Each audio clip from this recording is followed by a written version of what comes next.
Salut à tous les amis, j'espère que vous allez très bien. On est de retour aujourd'hui pour une nouvelle vidéo. On va parler de ce Real Madrid et Stuttgart, victoire 3-1 au Bernabéu du Real Madrid. Victoire certes, mais la performance n'a pas été bonne de la part du Real Madrid encore une fois. On va revenir sur ça les amis dans ce débrief. Bon déjà, il faut commencer avec la compo. La compo initiale de ce match, Ancelotti a commencé avec Courtois au goal. Déjà, il y a une surprise qui commence à droite avec Vasquez à droite, Carvajal en défense centrale. On en a parlé les amis, on en a parlé à l'avant-match. On avait dit que il y avait des petits. Ça évoquait un peu genre, la présence de Carvajal en défense centrale parce qu'Ancelotti avait répondu en conférence de presse qu'on avait testé Carvajal à ce poste et que c'était possible qu'il joue. Et franchement, avec la convocation de Militao, je ne m'y attendais pas. Je pensais vraiment que Militao allait jouer vu qu'il a été convoqué. En plus, ça a été confirmé le fait qu'il était prêt pour ce match. Il est rentré à la deuxième mi-temps. Donc, une petite surprise donc, dans cette compo. Du coup, Carvajal et Rudiger en défense centrale. Sur le côté gauche, Ferland Mendy. Le milieu, le retour de Chouameni. Le retour de Bellingham aussi. Avec eux, il y avait Valverde dans ce milieu de terrain. Et en attaque, bien sûr, Vinicius, Mbappé et Rodrigo. J'aime bien Stuttgart. Ils ont fait un très bon match contre le Real, c'est vrai. Mais tu peux pas. T'as pas le droit. T'as pas le droit. Tu es le Real Madrid. Bon, on dit ça, les amis, depuis le début de la saison. Tu es le Real Madrid. T'as pas le droit de laisser ce genre d'équipe jouer contre toi comme ça à la maison. T'as pas le droit. Déjà à l'extérieur, on avait vu contre Las Palmas et Mallorca qu'on s'était fait dominer, on s'était fait manger. Ok, à l'extérieur, à la limite, il y a un match, ça passe à côté, ok. Mais là, ça se répète. Ça se répète. Contre le Real Betis, on s'est fait un peu bouger en première mi-temps. Contre le Real Valladolid, un tout petit peu, mais ils ne sont pas créé beaucoup d'occasions, le Real Valladolid, c'est vrai. Et là, contre une équipe qui est plutôt établie, le Stuttgart, l'équipe de Champions League, ils avaient fini deuxième de Bundesliga l'année dernière, c'était la tempête. C'était la catastrophe. Les 25 premières minutes, les amis. S'il n'y a pas Courtois, on a 3-0. Hein. On a 3-0 pour Stuttgart.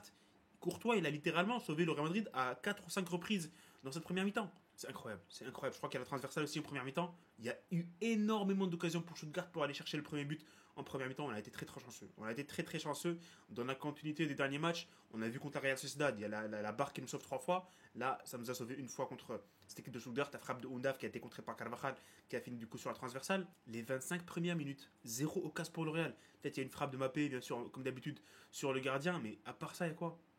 Littéralement le néant. Il n'y a rien côté Real Madrid. C'est décevant, c'est inquiétant, c'est tout, les amis. Là, on joue contre Stuttgart, j'aime bien Stuttgart, mais imaginez si c'était Liverpool en face, si c'était Manchester City. Je vous garantis à 4-0 à la mi-temps. On va jouer le Barça bientôt, on va jouer l'Atlético Madrid dans 3 matchs. Franchement, je suis inquiet de fou. Je suis inquiet de fou. Je ne sais pas à quoi m'attendre. La vérité, on va jouer l'Atlético chez eux, on va se faire détruire si on continue à jouer comme ça. Il n'y a rien à dire. Les 25 premières minutes, elles étaient pour Stuttgart. Je crois que les 20 premières minutes, on n'a pas dépassé la moitié de terrain. On a commencé un peu à réagir. Il y avait des petits réveils du Real Madrid à travers Rodrigo qui a fait un très bon match. Rodrigo, il s'est réveillé par rapport au dernier match contre la Real Sociedad. Mais franchement, c'était très décevant. Très insuffisant pour une équipe comme le Real Madrid. Le Real Madrid. Mettez-vous dans la tête que le Real Madrid, c'est la meilleure équipe du monde. T'as pas le droit de jouer contre Stuttgart, de faire dominer 30 minutes à la maison. T'as pas le droit. En Champions League, ta compétition. T'as pas le droit. C'est incroyable. C'est incroyable. Franchement, juste le dire, c'est fou. C'est fou. Après, il y a peut-être des personnes qui vont dire que Mbappé il est en train de poser problème au collectif du Real Madrid. Peut-être, je ne dis pas que c'est pas le cas. Peut-être, c'est possible, c'est possible. J'attends de voir bien sûr Mbappé hors de la compo pour pouvoir vraiment juger cette thèse, cette théorie de Mbappé qui gâche le collectif du Real.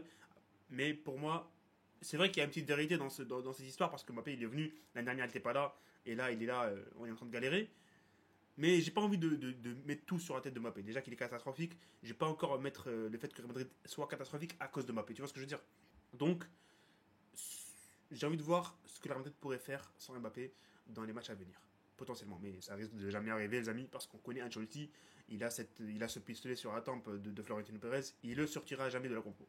Mais du coup, voilà, 0-0 à la mi-temps. 0-0 à la mi-temps. Très peu d'occasions du Real Madrid. Il y a la petite occasion, la seule bonne chose de Mbappé sur ce match, à part son but, bien sûr, c'est le petit dribble là sur le côté gauche où il rentre entre deux joueurs et il frappe, il tire encore sur le gardien. Mais c'est le seul bon truc que Mbappé a fait aujourd'hui, à part son but. Le seul bon truc. Rien du tout. Nothing else. Il aurait pu marquer un doublé en première mi-temps. Il tire encore sur le gardien, comme j'ai dit. Sur cette occasion, il y a aussi une passe en profondeur. Il n'arrive pas à contrôler. Il laisse la balle derrière lui. Si ça avait été Haaland, il y aurait eu but à 100%. Même pas Haaland. Même un joueur lambda. Même Indrik, il aurait marqué cette occasion. Franchement, mi-temps catastrophique. Bien sûr, c'est dans la continuité du début de saison. Mais je crois que c'est le pire match du Real cette saison. C'est le pire match du Real cette saison. Bien sûr, la victoire au bout, mais c'est le pire match du Real à mon avis. Cette équipe de Stuttgart ne mérite pas de perdre, la vérité. Il ne mérite pas de perdre 3-1 quand même. Il ne mérite pas de perdre 3-1. Il y a eu un petit penalty sifflé pour le Real après. Ça a été refusé par la VAR. Pour moi, il y avait penalty. Mais personnellement, c'est bon. Il y en a marre des pénaux. Il y en a marre des pénaux. On va gagner à chaque match sur un penalty. Donc le fait que le penalty ait été refusé, pour moi, c'est un mal pour un bien parce que voilà, il ne faut pas compter sur un penalty à chaque match pour te sauver. T'es le Real Madrid, je vous rappelle, je le dis toujours, je le dis toujours, Real Madrid, meilleure équipe du monde. Tu ne peux pas te contenter de ce genre de performance. T'as pas le droit. T'as pas le droit. Deuxième mi-temps, il fallait réagir. Il fallait réagir, il fallait mettre un but très très tôt dans le match. Et ça a été le cas. Le Real Madrid qui marque à la 45e et 30 secondes, but de Mbappé sur un travail magnifique de Rodrigo sur le côté droit. Le défenseur Mittelstadt, c'est vrai qu'il se rate sur la passe de Tchouaméni. Il aurait pu dégager, il se rate sur la lecture du centre de Tchouaméni. Mais voilà, il y a but quand même. Il y a but quand même. Rodrigo qui fait un travail magnifique. L'appel de Rodrigo, la passe de Tchouaméni. Rodrigo qui passe en face à face. Il va pas être égoïste. Il va faire la passe à Mbappé. Je sais pas si ça avait été le contraire. Je sais pas si Mbappé il aurait fait la passe avec Rodrigo. Je ne suis pas sûr. Je ne suis pas sûr. Mais bon, on va rien dire, les amis. Peut-être que ça aurait été le cas. En tout cas, on peut pas savoir. Parce que ça n'a pas encore été le cas. On n'a pas encore eu l'action devant nous. Mais it's possible. Hein. It's possible que Mbappé soit égoïste sur l'action et frappe. Parce qu'on a vu pas mal de fois.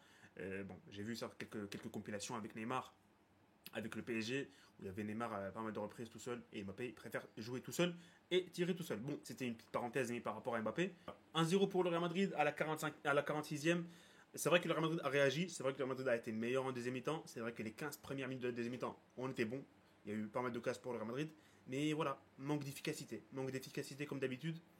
Et Mbappé, je comprends pas Mbappé en fait. Quand est-ce qu'il est devenu à ce point catastrophique en face à face en finition? C'est incroyable. Depuis le début de la saison, toutes ses frappes, c'est sur le gardien. Il a marqué 2 pénaltys, il a marqué 2 tapines. Il a marqué, bon, le but contre l'Atalanta était plutôt pas mal. Mais c'est incroyable. Il n'arrive pas à finir. Il n'arrive pas à finir. Il a 2-3 face à face aujourd'hui. Il a un face à face sur le côté gauche. Il peut frapper, il tire sur le gardien. La passe en profondeur tout à l'heure. Il n'arrive pas à contrôler pour aller enchaîner et marquer. Et encore une occasion, il me semble, sur le côté droit. Il tire encore une fois sur le gardien. C'est incroyable. C'est incroyable. T'es le meilleur joueur du monde. Entre guillemets. T'as pas le droit de rater ce genre de case. Ça n'a pas de sens. Après, les gens, bien sûr, ils vont retenir le but. J'ai vu sur Score le Real Madrid sauvé par le but de Mbappé. Non, quand même. Quand même. Le mec, il a une opportunité de mettre 4 buts et tuer le match. Il a raté le match de sa vie aujourd'hui. Il a raté le match de sa vie. Il a été hors sujet. Hors sujet. Et je pèse mes mots hors sujet. Hein. Il a mis un but, un tapin grâce à Rodrigo. Et à part ça, il a fait quoi? Le petit dribble sur le côté gauche et frappé sur le gardien encore une fois. Il a rien fait. Rien fait, rien fait. Il a été encore une fois nul. Nul, nul, nul. Il était en train de monter en puissance par rapport au dernier match. Mais la chute. La chute de 30 mètres. Du coup, n'a pas été efficace. N'a pas été efficace. Vinicius n'a pas été bon aussi. Hein. On va revenir, les amis, dans les top et flops par rapport aux meilleurs joueurs et les pires joueurs de ce match. À Stuttgart, ils ont eu beaucoup d'occasions. Courtois, encore une fois, il fait des arrêts de malade. Mais au bout d'un moment, Courtois, il va te sauver jusqu'à quand? Jusqu'à quand Courtois, il va te sauver? Au bout d'un moment, ils allaient marquer cette équipe de Stuttgart. T'es pas à l'abri d'un but. Et en plus, c'est Stuttgart qui mérite pour moi ce match. Il mérite de gagner. La vérité. Il mérite de gagner. C'est vrai qu'il y a 3-1 pour le Real Madrid, mais Stuttgart mérite de gagner. Du coup, le corner est joué. Le corner qui est centré, le deuxième poteau. La tête du joueur de Stuttgart, ça retombe devant la tête de Undav. Il est tout seul. Tout seul. Il n'y a personne autour de lui. Il se dit, voilà, je suis là, boum, tête. Ça fait, les amis, un partout. À la 71e. Et là on peut s'inquiéter. On peut s'inquiéter. T'es à 19 minutes de la fin du match. Un partout. Stuttgart qui marque, ils montent en puissance dans ce match, ils prennent beaucoup plus de confiance, ils arrivent à se créer des occasions encore pour aller chercher le deuxième but. Heureusement que Rudiger a fait un bon match. Il a coupé pas mal de trajectoire sur des passes en profondeur pour Undav et Demirovic. Il a été dans ce match où Rudiger, et d'ailleurs c'est lui qui nous sauve, les amis, grâce à un corner de notre ami Modric.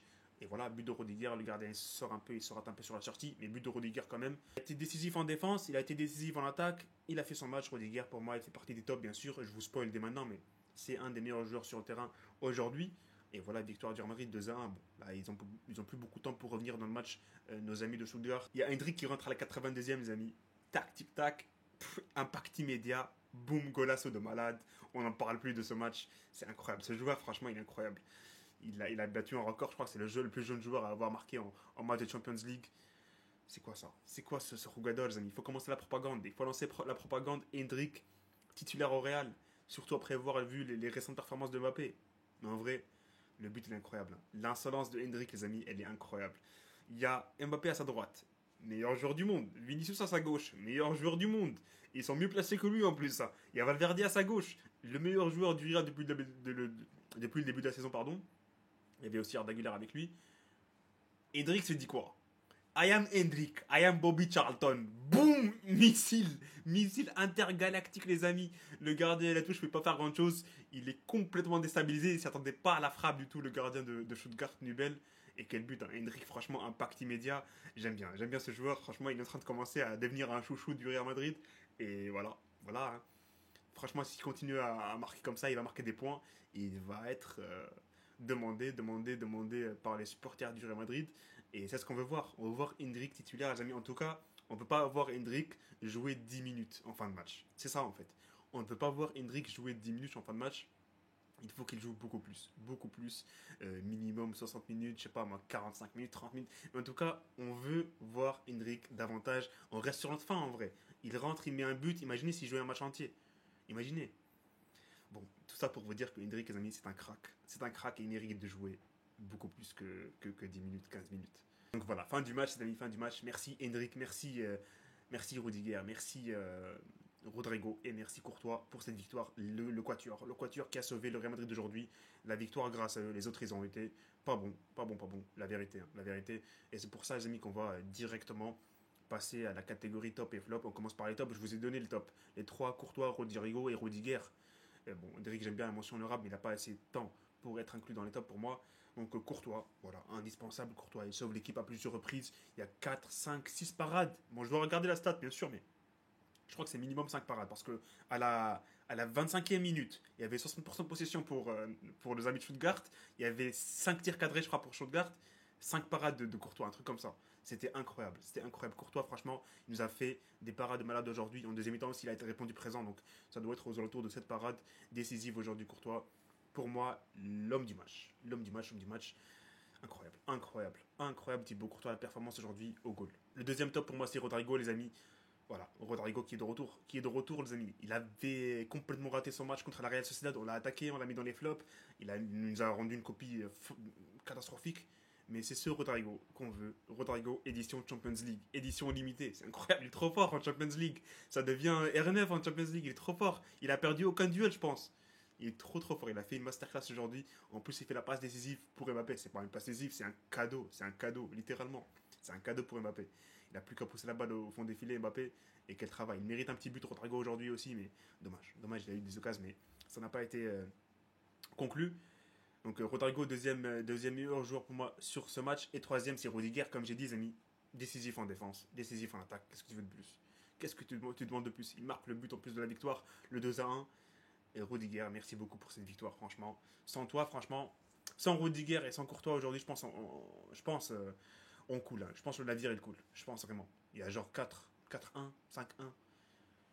Merci le duo. Voilà pour mes tops, les amis. Pour mes flops, bien sûr, la BMW. Bellingham, Mbappé, Vinicius. Bellingham, je vais sortir de la liste parce que Bellingham, il vient de revenir de blessure et normalement, il ne joue pas à 80 minutes parce que n'importe quoi. Ancelotti, je sais pas ce qu'il a. Mais du coup, Mbappé et Vinicius, les amis, catastrophique leur match. Catastrophique. Je veux bien comprendre dans l'histoire que Mbappé, il gâche les matchs de Vinicius. Ok. Mais Vinicius, ça fait 7 matchs là. Ça fait 7 matchs. Pour un joueur qui va gagner le ballon d'or, je suis désolé, il n'a pas le droit. Même si c'est Mbappé qui gâche ses matchs, il n'a pas le droit de faire des copies catastrophiques à chaque match. Non, ça n'a pas d'explication. Ok, Mbappé il est en train de gâcher les matchs. Ça, je peux comprendre l'hypothèse. Ok, d'accord. Mais le meilleur joueur du monde, il n'est pas influencé par l'arrivée d'un joueur. Ok, il marche un peu sur son côté gauche. Il est en train de revenir un peu sur son côté gauche, mais sur ses derniers matchs, il n'est pas en train de monopoliser le côté gauche Mbappé. Il est bien placé dans l'axe. Il est en train de jouer son jeu. Bon, son jeu. Bon, pas la peine de juger le jeu de Mbappé, mais on regarde tous ces matchs, les amis, on sait ce qui se passe. Et du coup, voilà, Vinicius, il doit être largement meilleur. On a envie de voir le Vinicius de l'année dernière, tout simplement. Voilà. Pas grand chose à dire. C'est vrai qu'il y a eu des petits coups de génie de Vinicius sur ce match. On a vu, quand il poussait un peu la balle sur le côté gauche, il tuait Mittelstadt sur sa vitesse. Mais il n'a pas été. Il n'arrive pas à finir. Il n'arrive pas à faire la bonne passe en fin d'action. C'est ça le problème sur ce match. En tout cas, sur les petites actions où il a été bon, il n'a pas réussi à être décisif. Et c'est pour ça qu'il il fait partie de mes flops.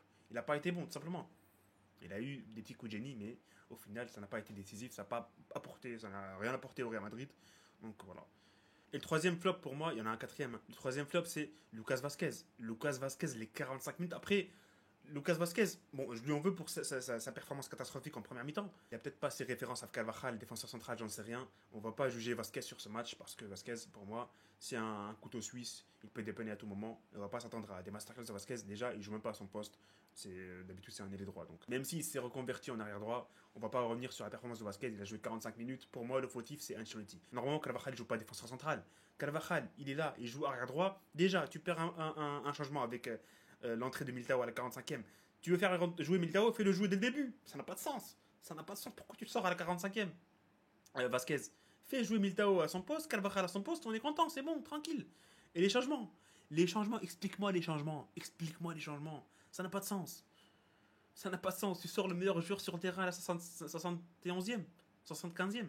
Tu sors le meilleur joueur sur le terrain, pourquoi Il y a vraiment zéro raison valable de sortir Rodrigo de ce match. Littéralement. C'est juste une histoire de statut, tout simplement. Tout simplement. Il n'y a pas de méritocratie dans le Real Madrid. Ça, c'est le dernier souci de Ancelotti, de Florentino Pérez et toute la bande. Rodrigo, meilleur joueur sur terrain, il sort. À la 75e, alors qu'on est sur un 1 partout, on se dirigeait vers une défaite. Mbappé et Vinicius, les deux pires joueurs sur le terrain, et Bellingham aussi, il fait pas un bon match. Ils sont tous les trois sur le terrain jusqu'à la 82e où Bellingham sort et fait entrer Hendrick. Déjà, le timing des changements, il est catastrophique. 75e, 72e, je pense. Je suis pas sûr de la stat, les amis. Donc, ne revenez pas sur ça. Je suis pas sûr à 100%, mais un truc comme ça. Et les changements, c'est du n'importe quoi. Il sort le meilleur joueur, Rodrigo. Pourquoi tu sors, Rodrigo? C'était le meilleur joueur sur le terrain du Real, le joueur qui créait le plus de danger, en tout cas, à cette défense de Stuttgart. Donc voilà pour mes top et flop, les amis. Comme je dis, top, Courtois, Rodrigo, Rudiger, flop, Ancelotti en 1, et le trio BMV et Lucas Vasquez. Prochain match, les amis, contre Espanyol de Barcelone. Voilà, il faut la victoire, bien sûr. On va revenir, bien sûr, dans un avant-match dans 2-3 jours. Mais ce qu'on veut, c'est qu'on veut Hendrick beaucoup plus. Et on veut surtout que le Real Madrid gagne et que le Real Madrid nous refasse vibrer, s'il vous plaît. C'est quoi ça? C'est quoi cette disaster class en première mi-temps? C'est quoi ces matchs catastrophiques? C'est quoi cette performance? Non, c'est pas le Real Madrid que je connais. Le Real Madrid, les amis, est devenu méconnaissable cette saison. Voilà, ça fait 7 matchs où le Real Madrid n'a pas été bon sur un seul match. Entier en tout cas. On a été bon sur la deuxième mi-temps contre le Betis, la deuxième mi-temps contre Atalanta, mais nada, c'est tout. Rien du tout. J'aimerais bien que Hendrick joue un peu plus et que Ancelotti arrête ces changements stupides, les amis. Et voilà, il faut que cette méritocratie soit installée au Real Madrid. Et j'ai envie de revenir aussi sur un point, les amis, cette histoire de penalty. Cette histoire de penalty. On a eu un penalty, c'est vrai, il a été refusé le penalty pour je ne sais pas quelle raison. Bellingham a pris la balle pour frapper et marquer le penalty. Expliquez-moi dans quel monde on vit. Dans quel monde on vit, les amis, c'est grave. Bayern Dynamo Zagreb 9-2. 9-2. 9-2. Il a tiré ses 3 pénaux, Harry Kane. Il a tiré ses 3 pénaux. Pas un, pas deux, 3. 3 pénaux, il s'en fout, lui. Triplé. Il s'est fait un triplé, un quadruplé même. Il a marqué un autre but sur penalty. Normalement, il y a un tireur décisif. Et j'en ai parlé, les amis, dans le dernier débrief, mais c'est incroyable. T'es le Real Madrid, t'as pas de tireur décisif de Champions League. C'est quel message que t'envoies aux autres? Donnez-moi une équipe qui n'a pas de tireur décisif et j'attends dans les commentaires. Une équipe. Barça, Lewandowski. Chelsea, Palmer. Liverpool, Salah. Manchester, Fernandes. Bayern, Harry Kane. Dortmund, ça doit être Adeyemi ou Sabitzer, j'en sais rien. Un des deux. Ça sera tout pour ce débrief, les amis. En tout cas, si ça vous a plu, mettez un petit like, ça va booster pour le référencement et ça me ferait plaisir moi aussi. Et si vous êtes nouveau sur cette chaîne, abonnez-vous, ça me ferait plaisir. On parle, voilà, la plupart du temps c'est sur du Real Madrid, les vidéos débriefs et avant-match. Mais sinon, vous pouvez me trouver, les amis, sur des lives en direct, sur des matchs de Champions League ou des 5 grands championnats, ou même d'Arabie Saoudite, de Turquie. Ça dépend de ce qu'il y a au programme. En tous les cas, les amis, ça sera tout pour cette vidéo. Salut et profitez des vôtres et toujours à la Madrid.